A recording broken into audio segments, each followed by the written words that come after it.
Thank you, Montpelier. Let me begin by thanking Krista Harness. Let me thank Blaine Kennedy Fitzgerald, that young lady from Colchester. What a beautiful voice. Let me thank Grammy Award winner Brandi Carlile. Let me thank Jenny Nelson, who has one of the most beautiful farms in the state up in Reigate. Let me thank Hope Petrero, the part of the young generation that is going to transform this country. Let me thank Congressman Peter Welch. Peter and I have worked for so many years on so many issues. Thanks for your work, Peter. And let me thank longtime friend Ben Cohn. You know, in 1928, Herbert Hoover ran for president on a message that said, "A chicken in every pot." Well, maybe we run in 2020 on a message that says, "Cherry Garcia in every freezer."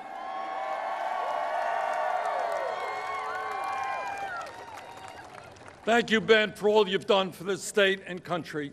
And let me thank Sean King and his family. I think many of you don't know that Sean is one of the real leaders in addressing a major, major crisis in this country, and that is the need to reform a racist and broken criminal justice system.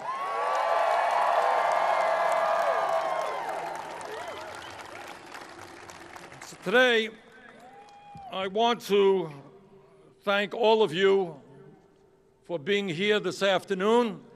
Looks like we're getting a little sun. And let me mostly thank the people of the state of Vermont who have given me an opportunity that when I was a kid I never would have dreamed of in a million years. And that is to be the mayor of Burlington, to be a United States congressman from Vermont, and now your United States Senator. It has been the honor of my life, and I thank you all.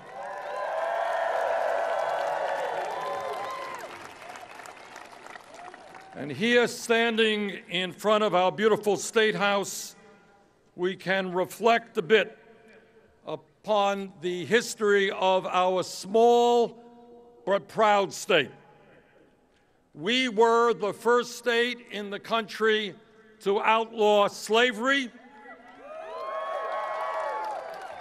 and Vermont was a major part of the Underground Railroad. We were the first state in the country to mandate public funding for universal education. More recently, we were the first state whose legislature voted to legalize same-sex marriage. We are proud that Vermont is a state which, over the years, has held its head high in the struggle for human freedom and justice, and is a state that I know will continue to do so. In recent years, working together, we have accomplished much for our state. Starting in Burlington in the 1980s, as Sean just mentioned, we were the first municipality in the country to fund a community land trust that not only gave working people the ability to own their own homes, but to make sure that those homes would be perpetually affordable. And that idea has spread not only all over this country, but in fact all over the world. And as the nation tackles the crisis in healthcare, we are proud that Vermont is helping to lead the nation in expanding federally qualified community health centers. In Vermont, further, we have expanded and improved veterans' health care at the VA in White River Junction and in towns throughout the state. As the former chairman of the U.S. Senate Committee on Veterans Affairs, I have always believed that the men and women who put their lives on the line to defend our country deserve the best quality health care this nation can provide.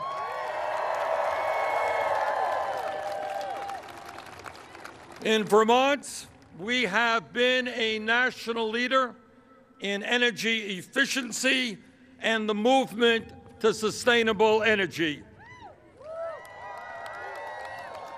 Unlike some, we know that climate change is real. In Vermont, especially relevant in this particular moment in American history, given what is happening in Alabama, in Georgia, and all over this country. In Vermont, we understand that women have a constitutional right to control their own bodies.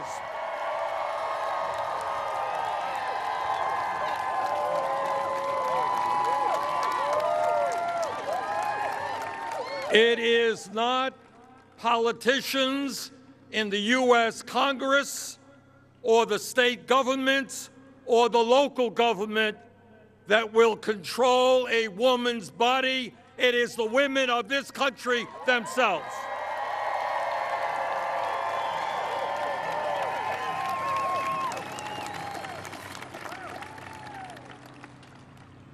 And now, as we assemble today, here in front of our beautiful state capitol, in this pivotal and unprecedented moment in American history, I am here today to ask for your support to help me win the Democratic nomination.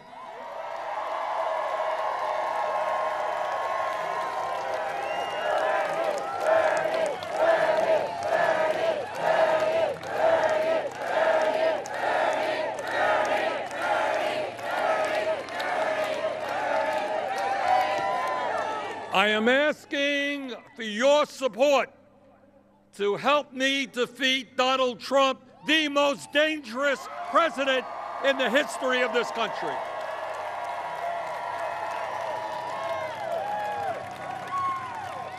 And today I am asking your help to help me lead this country in transforming this nation so that together we create an economy and a government that works for all of us and not just the privileged few.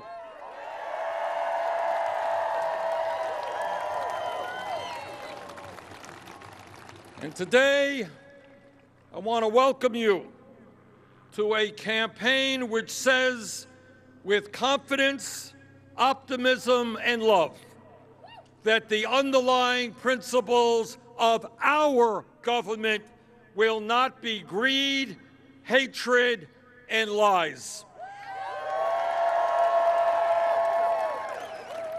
The underlying principles of our government will not be racism, will not be sexism, will not be xenophobia, and will not be religious bigotry.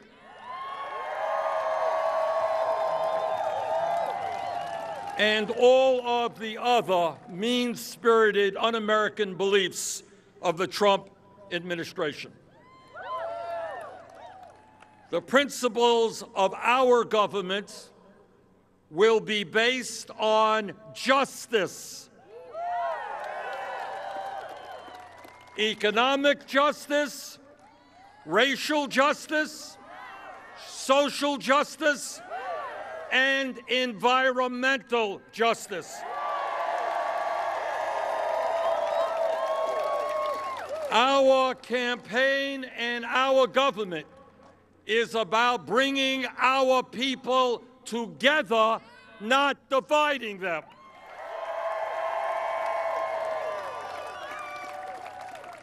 Today, I am not going to spend a lot of time talking about Donald Trump, one of my least favorite subjects, because you already know more about him than you ever wanted to know.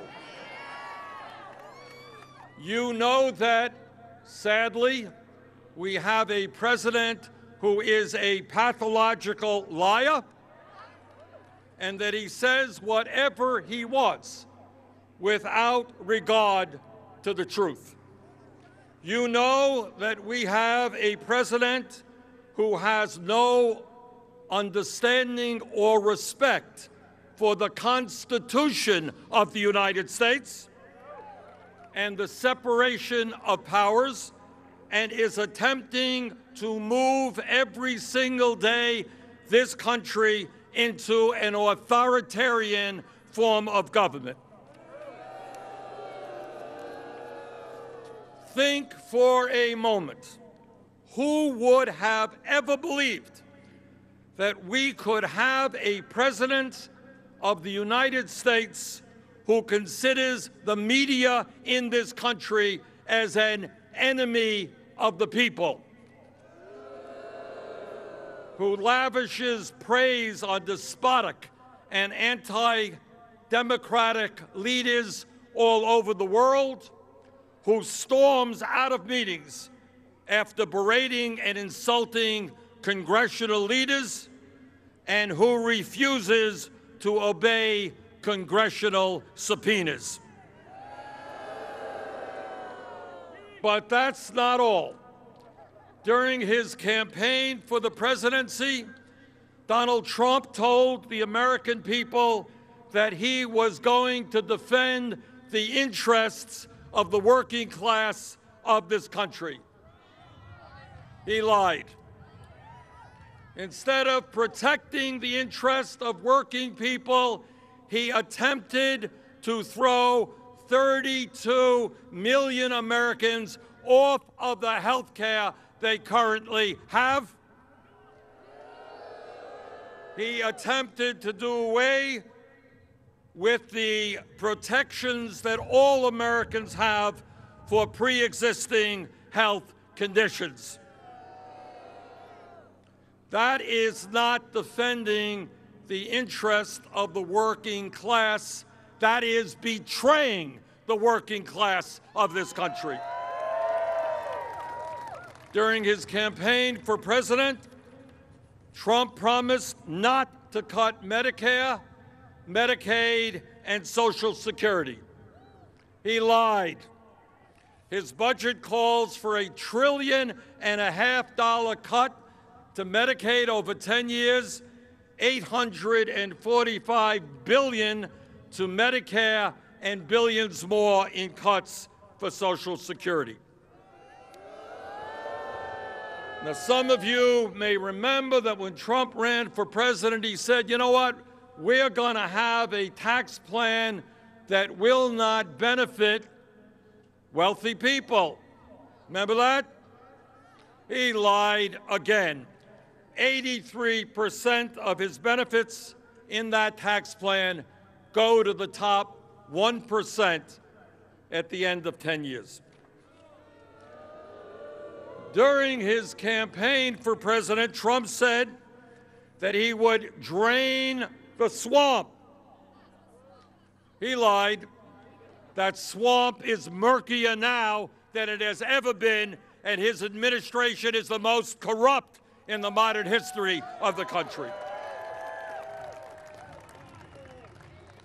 Further and dangerously, Trump is endangering the future of our country and the entire planet by refusing to acknowledge the reality of climate change and is, in fact, making a horrific situation even worse by encouraging the production of more fossil fuels.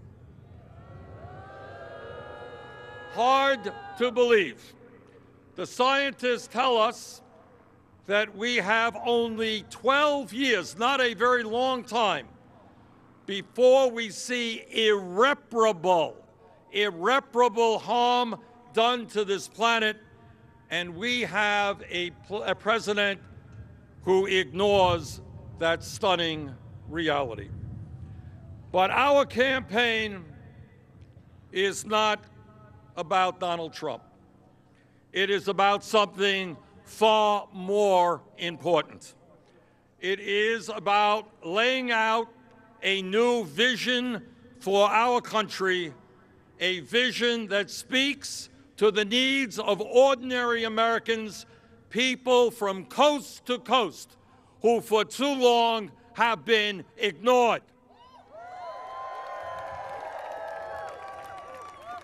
It is a vision which is going to bring our people together, black and white and Latino, Native American and Asian American, whether they are men or women, young or old, gay or straight, native-born or immigrant.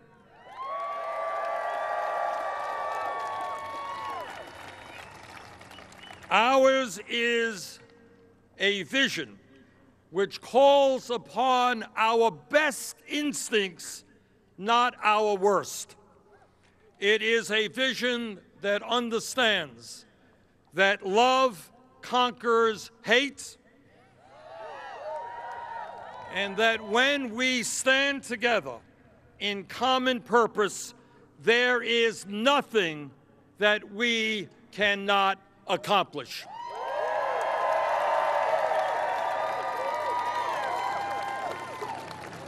Ours is a vision which states unequivocally that in the United States of America, we believe in democracy, not authoritarianism.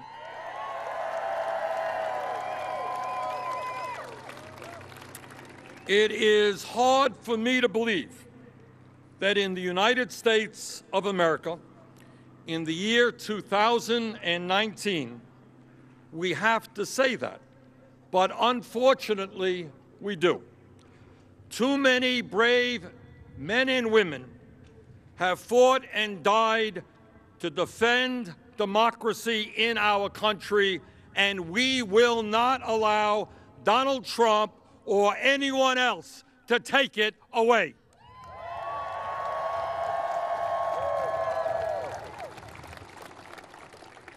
We want our country to have the highest voter turnout in the industrialized world, not one of the lowest. We believe we must make it easier for people to vote, not harder. Which is why we are going to take on those cowardly Republican governors from coast to coast who are trying to suppress the vote.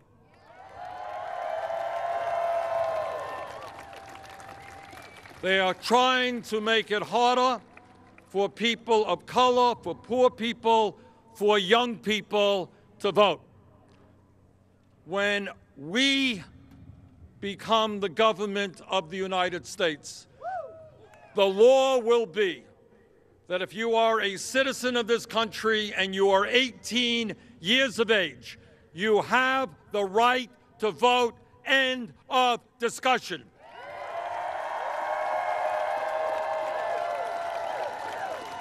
And when we talk about democracy, I believe that elections should be decided by one person, one vote, not billionaires buying elections. And that is why, when you all come to my inauguration,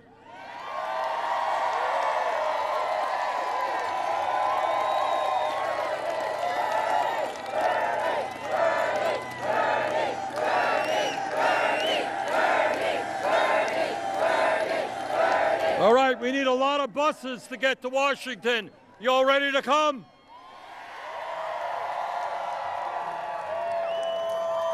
And when we're in the White House, we are going to begin the process to overthrow that disastrous Citizens United Supreme Court decision.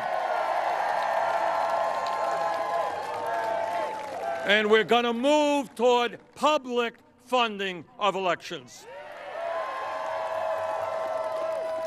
But our job is not just to reform a corrupt political system. It is to create an economy based on justice, not uncontrollable and destructive greed. This is the wealthiest nation in the history of the world, but most people don't know that because almost all of the wealth and new income is going to a small number of people at the top of the economic ladder. So let me be as clear as I can be. We need a government that reins in the uncontrollable greed of the billionaire class and the power of the special interests. We don't need an economy that just makes the rich much richer. We don't need an economy in which half of our people are living paycheck to paycheck, wondering how they will feed their families, pay the light bill, or put gas in the car. All the while, 3 families in America own more wealth than the bottom half of the American people. We don't need an economy in which millions of workers in Vermont and around this country are forced to work 2 or 3 jobs to put food on the table, an economy where 500,000 people will be sleeping out on the streets tonight, while 49% of all new income is going to the top 1%. We need an economy that allows all Americans to have a decent standard of living and to live productive and secure lives.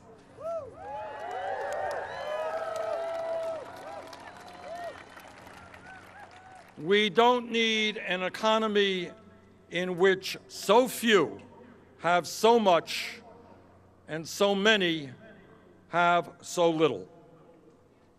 And today, we think about those moms and dads in Vermont and in California who cannot afford quality child care. And today, we think about public school teachers who are taking money out of their own pockets to buy supplies for their kids in underfunded schools.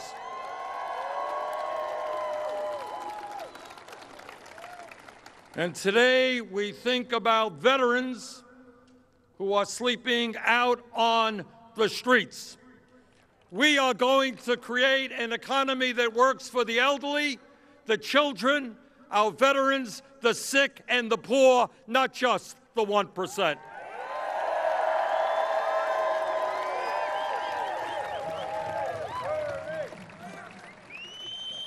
And if you'll allow me, I want to take a few minutes just to give you a couple of examples of what is going on in this country when I talk about greed and how we are going to change that when we get into the White House. Example 1. In America today, we have one family, the Walton family of Walmart. This is a family that is worth $175 billion. They're doing well. Meanwhile, this very same family that owns Walmart pays its workers wages that are so low that many of those employees are forced to go on government programs like Medicaid, food stamps, and public housing. In other words, working families, you, here in Vermont and throughout this country, are paying extra taxes to subsidize the wealthiest family in this country. How insane is that? Next week, just next week, as a result of an invitation that I received from Walmart workers, I will be going to Arkansas to participate in the Walmart stockholders meeting.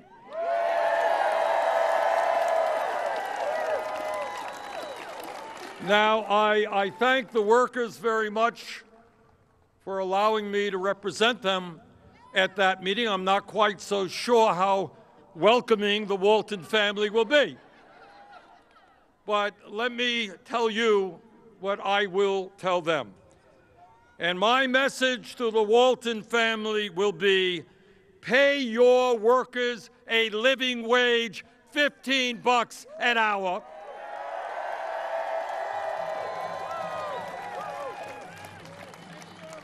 We do not want to continue providing corporate welfare for the richest family in America. And the message to the fast food industry is exactly the same. On Thursday, just a couple of days ago, I teleconferenced into a rally in Texas held by McDonald's workers. And I was proud to join with them in their fight for $15 an hour and the right for workers in the fast food industry to join a union. Now, this is not a complicated issue. In the richest country in the world, if you work 40 hours a week, you should not be living in poverty.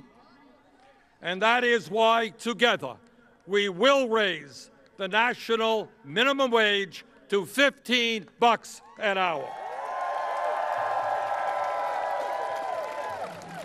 And by the way, when we talk about wages, we believe in equal pay for equal work.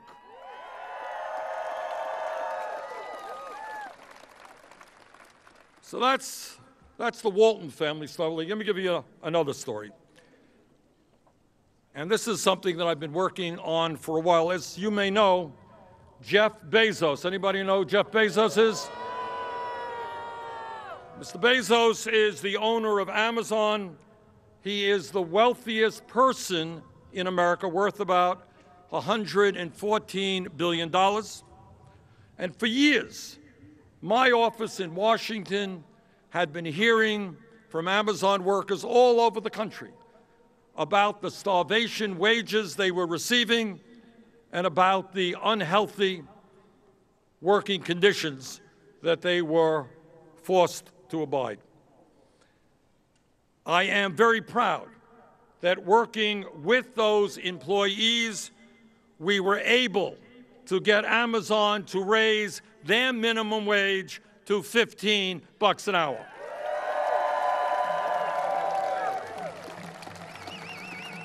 And working with the unions in California, we raised the minimum wage at Disneyland also to $15 an hour. But the Amazon story about greed is not yet over.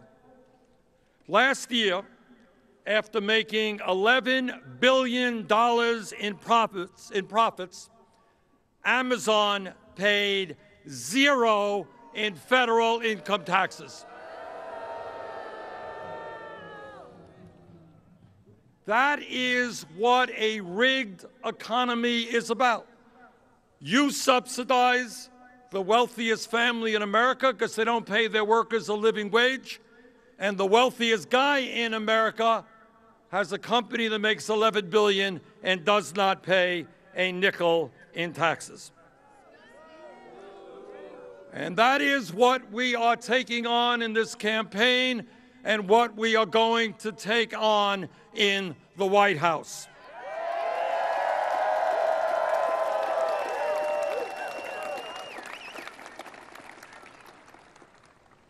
But it is not just the low wages that Walmart pays, or the ability of Amazon not to pay any federal income taxes.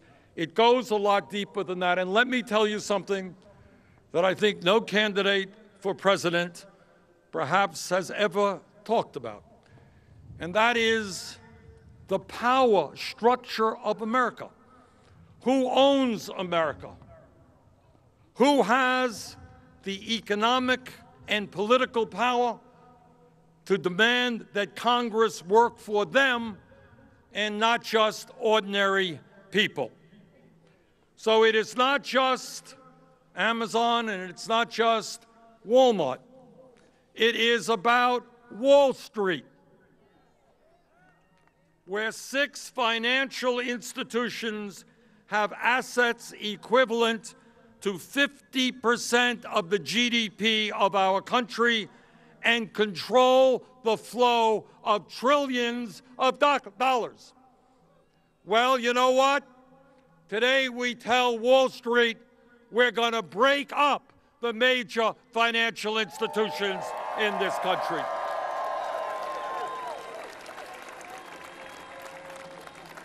If a bank is too big to fail, a bank is too big to exist.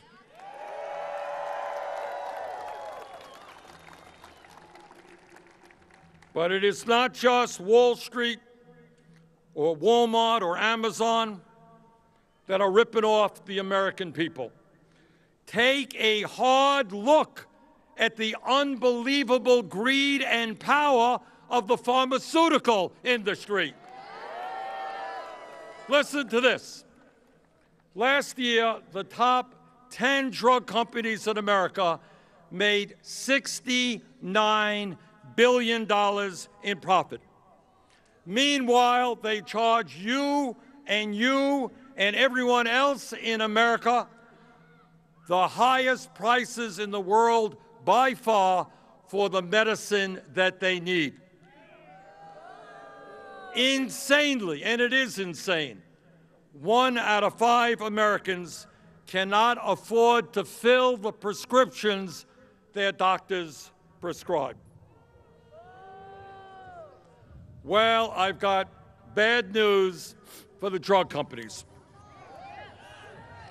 We're going to cut the cost of prescription drugs by 50%, whether the drug companies like it or not.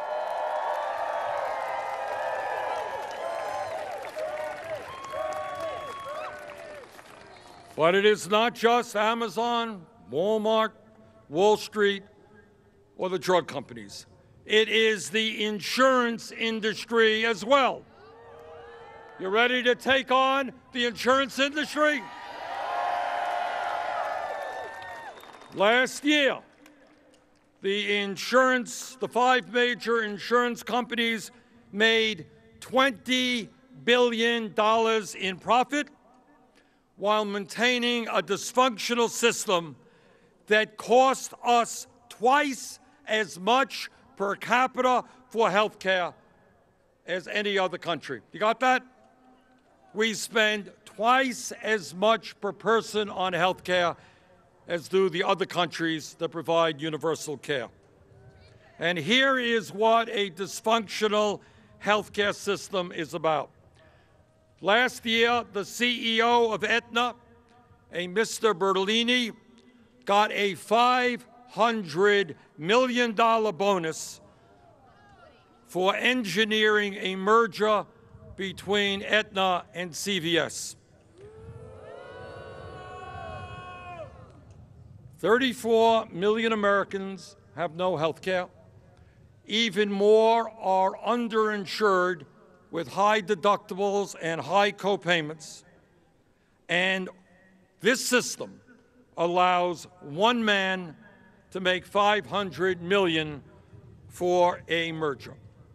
Well, we have a little different vision, just a little bit, as to what a humane and rational healthcare system should look like. We believe that healthcare is a human right, not a privilege.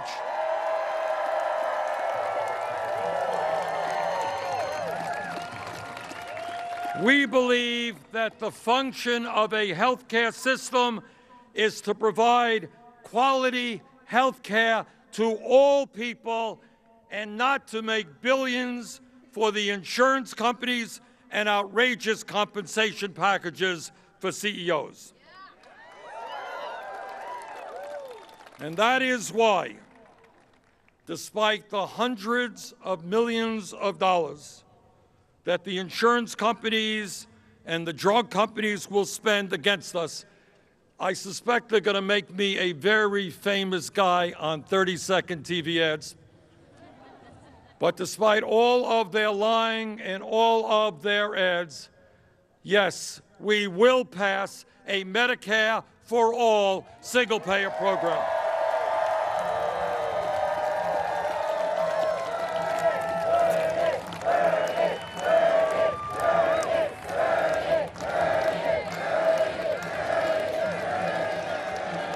The time is long overdue for the United States to end the international embarrassment of being the only major country on earth not to guarantee health care to all, and we are going to end that embarrassment.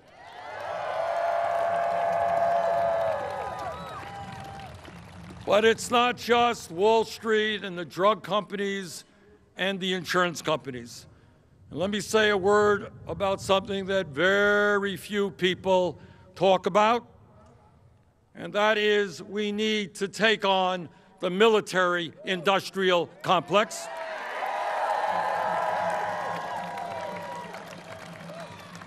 And we say to the military-industrial complex that we will not continue to spend $700 billion a year on the military.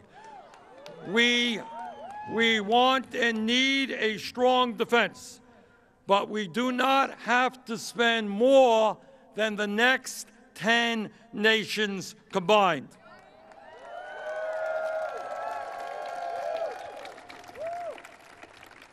We are going to invest in education. We're going to invest in affordable housing. We're going to invest in rebuilding our crumbling infrastructure, but we are not going to invest in never-ending wars.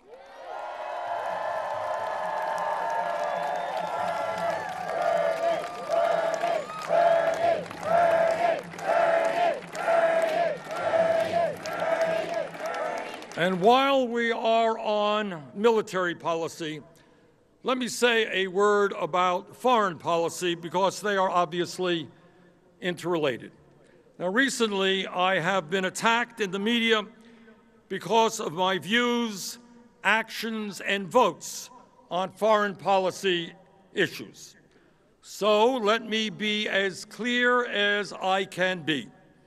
Yes, as a young man, along with Dr. Martin Luther King Jr. and many others, I marched against the war in Vietnam.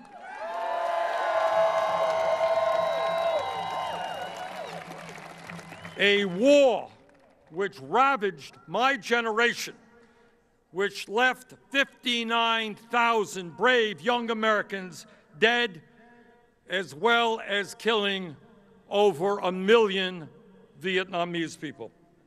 I make no apologies for having opposed that war.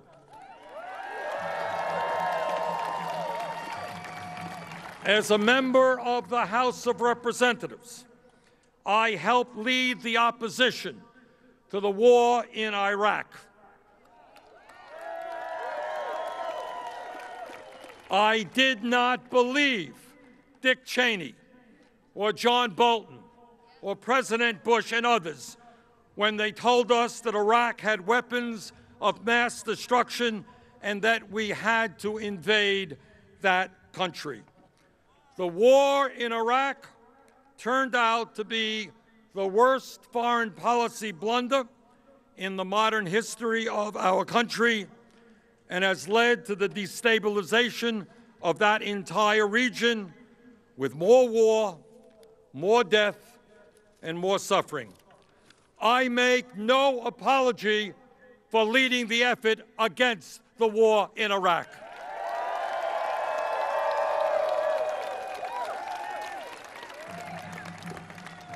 As a member of the Senate recently, I am proud to have been the lead sponsor on a resolution that, for the first time in 45 years, utilized the War Powers Act to get a majority vote in the House and the Senate to get the United States out of the horrific Saudi-led intervention in Yemen.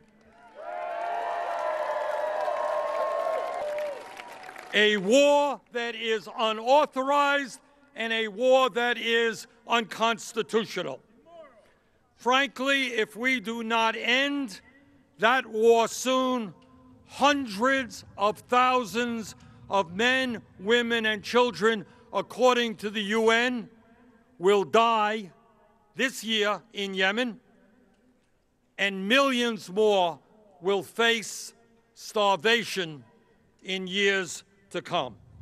I make no apologies to anyone for trying to end that horrible war.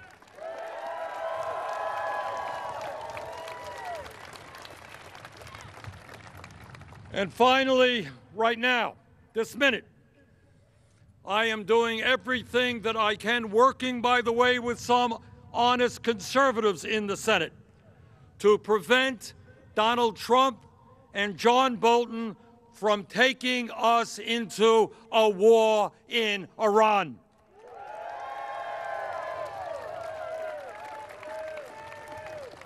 A war which would be, in my view, much more destructive, if you can believe it, than the war in Iraq, and could lead us, literally, to perpetual warfare in that region.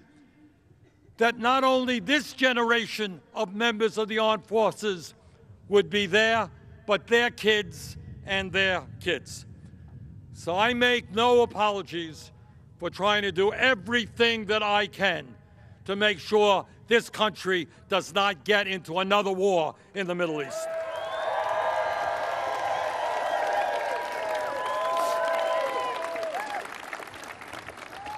And when we talk about corporate greed and corporate irresponsibility, there can be no greater culprit than the fossil fuel industry, an industry which lies to us every single day about the damage that they are doing to our country and the planet.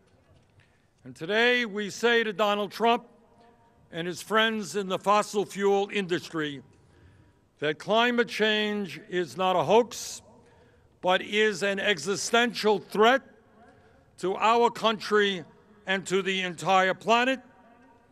And whether the fossil fuel industry likes it or not, we are going to transform our energy system away from fossil fuel to energy efficiency and sustainable energy.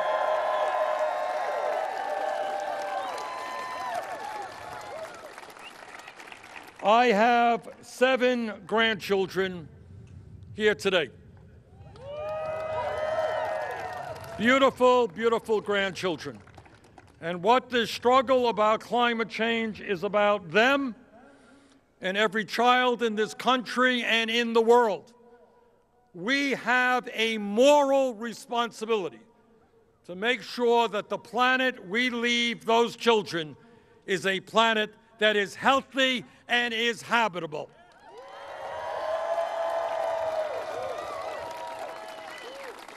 And as your president, I will do everything possible to have the United States bring countries all over the world together, because we have a common enemy in climate change.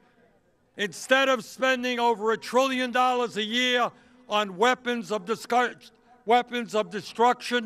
all over the world, what about bringing the countries together to fight the common enemy of climate change?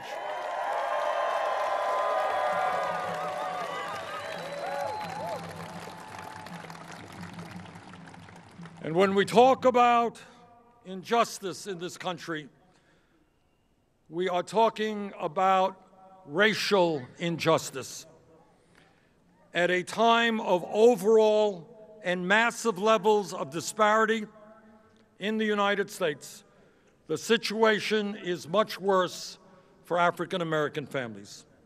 It is not acceptable to me or to you that black families own 1/10 the wealth that white families own, that the infant mortality rate within the African American community is 2.5 times higher than the white community, that redlining in housing continues to exist, that black businesses are unable to get the loans that they need, that black school districts are underfunded, and that an enormous amount of racism exists within our criminal justice system. So let us be very clear. When we talk about justice, we mean ending institutional racism from one end of this country to the other.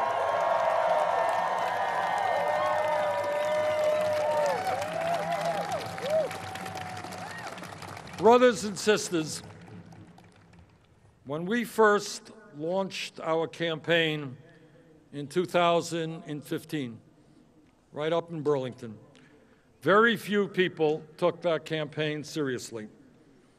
The ideas that we talked about 4 years ago were considered by establishment politicians and mainstream media to be radical and extreme ideas. They said that nobody in America would support. Well, a lot has happened in the last 4 years.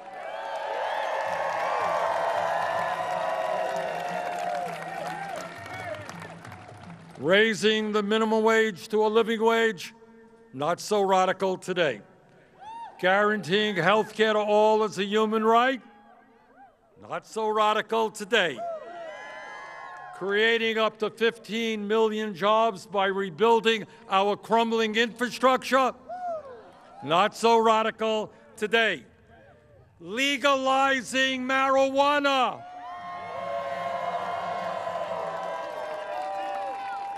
A radical idea 4 years ago, not so radical today.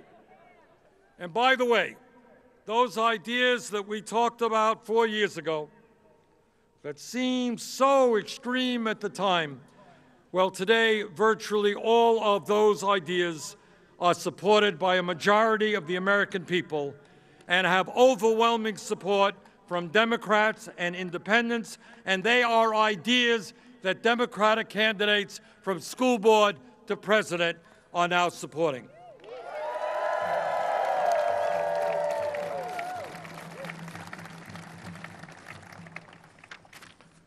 Let me just conclude by telling you what we're going to do when we make it to the White House.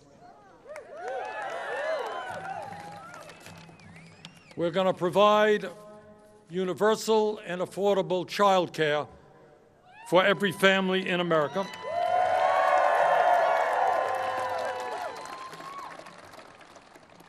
We are going to make public colleges and universities tuition-free. And we are going to substantially lower the outrageous burden of student debt that people all over this country currently have.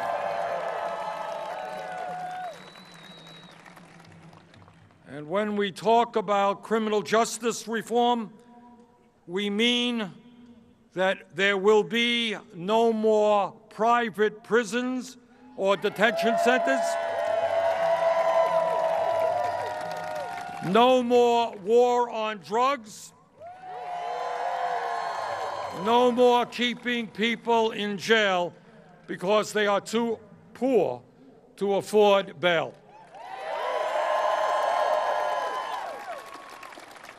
And today, we say that when we are in the White House, we are going to end the demonization of undocumented immigrants in this country.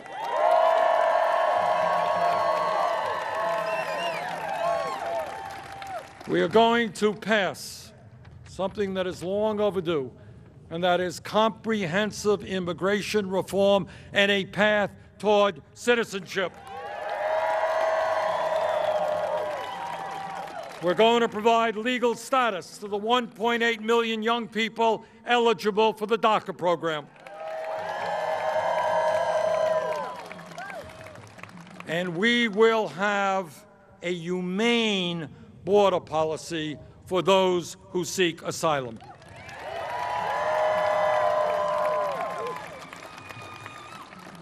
Under our administration, babies will not be snatched from the arms of their mothers.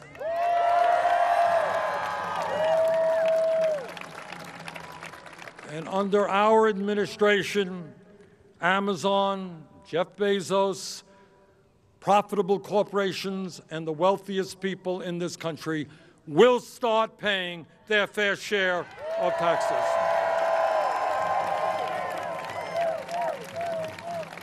When we are in the White House, we are going to end the epidemic of gun violence in this country and pass the common sense gun safety legislation that the overwhelming majority of Americans want. People who should not have guns will not have guns.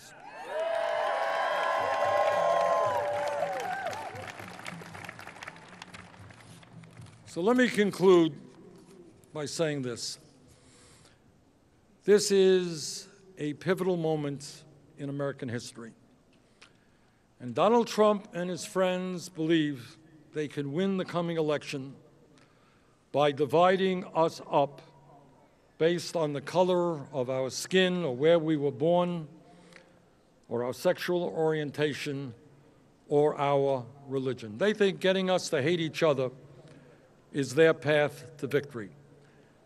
Well, I've got news for Donald Trump. That is not a path toward victory.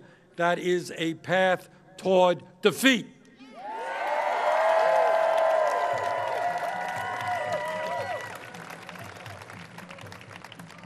So while it is true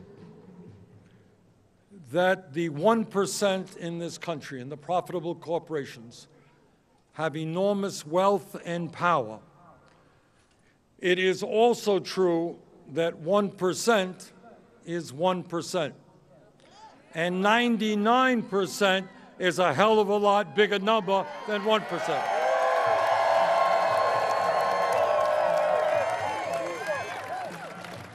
So if we stand together and keep our eyes on the prize, we are not only going to win this election, we are going to transform this country and create the kind of nation that you know we can become. Thank you all very much.